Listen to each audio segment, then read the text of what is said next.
Single bench ಮತ್ತು double ಬೆಂಚಲ್ಲಿ ನನ್ನ ಪರವಾದ ಒಂದು ನ್ಯಾಯ ಸಿಕ್ಕಿತ್ತು. ರೀಕೌಂಟ್ ಆಗಬೇಕು ಅಂತ ಹೈಕೋರ್ಟಲ್ಲೂ ಹೇಳಿದ್ರು, ಸುಪ್ರೀಂ ಕೋರ್ಟಲ್ಲೂ ನೀವು ಇದನ್ನು ರೀಕೌಂಟ್ ಮಾಡಿ ನಮಗೆ ಅದನ್ನು ಮುಚ್ಚಿದ ಲಕೋಟೆನಲ್ಲಿ ಸಬ್ಮಿಟ್ ಮಾಡಿ ಅಂತ ಹೇಳಿದರು.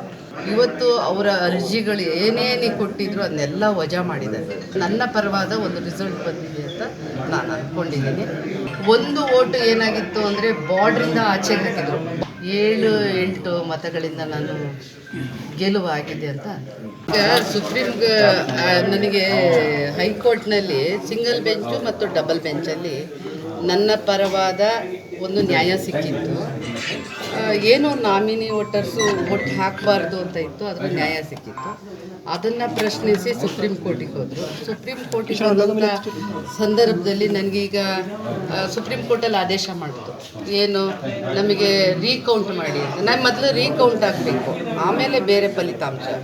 ರೀಕೌಂಟ್ ಆಗಬೇಕು ಅಂತ ಹೈಕೋರ್ಟಲ್ಲೂ ಹೇಳಿದ್ರು, ಸುಪ್ರೀಂ ಕೋರ್ಟಲ್ಲೂ ನೀವು ಇದನ್ನು ರೀಕೌಂಟ್ ಮಾಡಿ ನಮಗೆ ಅದನ್ನು ಮುಚ್ಚಿದ ಲಕೋಟೆನಲ್ಲಿ ಸಬ್ಮಿಟ್ ಮಾಡಿ ಅಂತ ಹೇಳಿದರು. ಅದನ್ನು 1.5 ವರ್ಷ ಆಯಿತು ಅದು ರೀಕೌಂಟ್ ಮಾಡಿ ಸಬ್ಮಿಟ್ ಮಾಡಿರೋದು. ಅವತ್ತೇ ನನಗೆ ಫಲಿತಾಂಶದ ಸೂಕ್ಷ್ಮ ನನಗೆ ಗೊತ್ತಾಗಿತ್ತು. ಆದರೆ ಕೋರ್ಟಲ್ಲಿ ಇರೋದ್ರಿಂದ ನಾನು ಎಲ್ಲೂ ಮಾತಾಡೋ ಆಗಿರಲಿಲ್ಲ.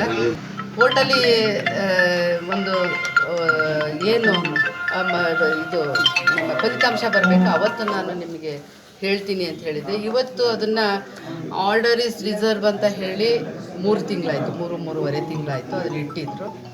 ಅದನ್ನೆಲ್ಲರನ್ನೂ ಪರಿಶೀಲನೆಯನ್ನು ಮಾಡಿ ಜಡ್ಜ್ ಅವರು ಅದನ್ನೆಲ್ಲ ಮಾಡಿ ಇವತ್ತು ಅವರ ಅರ್ಜಿಗಳು ಏನೇನು ಕೊಟ್ಟಿದ್ರು ಅದನ್ನೆಲ್ಲ ವಜಾ ಮಾಡಿದ್ದಾರೆ. ವಜಾ ಮಾಡಿರೋದ್ರಿಂದ ನನ್ನ ಪರವಾದ ಒಂದು ರಿಸಲ್ಟ್ ಬಂದಿದೆ ಅಂತ ನಾನು ಅಂದ್ಕೊಂಡಿದ್ದೀನಿ. ಅದರಿಂದ ಇವತ್ತು ನನಗೆ ಒಳ್ಳೆಯ ನ್ಯಾಯವನ್ನು ಕೊಟ್ಟಿದ್ದಾರೆ. ಏನಲ್ಲಿ ನ್ಯಾಯಾಧೀಶರಾಗಿ ಕೂತಿದ್ದಾರೆ, ಅವ್ರಿಗೆ ಅಭಿನಂದನೆಗಳನ್ನ ಹೇಳ್ತೀನಿ ನಾನು.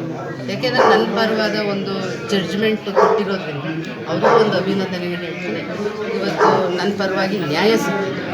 ನನಗೆ ಅವತ್ತು 12 ಓಟು ನಾಮಿನಿ ವೋಟರ್ಸ್ ಆಗಿತ್ತು, ಅದನ್ನು ಪ್ರಶ್ನಿಸಿ ಕೋರ್ಟಿಗೆ ಹೋಗಿದ್ದು.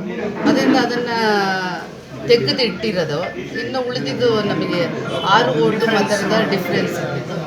ಒಂದು ಓಟು ಏನಾಗಿತ್ತು ಅಂದರೆ ಬಾರ್ಡ್ರಿಂದ ಆಚೆಗೆ ಹಾಕಿದ್ರು. ಬಾಕ್ಸ್ ಇರುತ್ತಲ್ಲ, ಬಾಕ್ಸಿಂದ ಹೊರಗಡೆ ಹಾಕಿದ್ರು.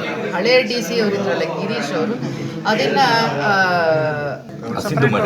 ಸಿಂಧು ಮಾಡಿದರು. ಅದನ್ನೇ ನಮ್ಮ ಮೀನಾ ನಾಗರಾಜ್ ಅವರು ಅಧಿಕಾರಿಗಾಗಿದ್ದರು. ಅದನ್ನು ಇವರು ಪ್ರಾಣೇಶ್ ಅವ್ರಿಗೆ ತೋರಿಸ್ಬಿಟ್ಟು ಇದನ್ನು ನಿಮಗೆ ಕನ್ಸಿಡರ್ ಮಾಡೋಕ್ಕಾಗಲ್ಲ, ಇದು ಇನ್ವ್ಯಾಲಿಡ್ ಆಗಿದೆ ಅಂತ ಹೇಳಿದರು. ಅದು ಒಂದು ನನಗೆ ಪಾಸಿಟಿವ್ ಆಯಿತು, ಅದೊಂದು ಬಂತು. ಅದರಿಂದ ನನಗೆ ಒಂದು 7-8 ಮತಗಳಿಂದ ನಾನು ಗೆಲುವಾಗಿದೆ ಅಂತ.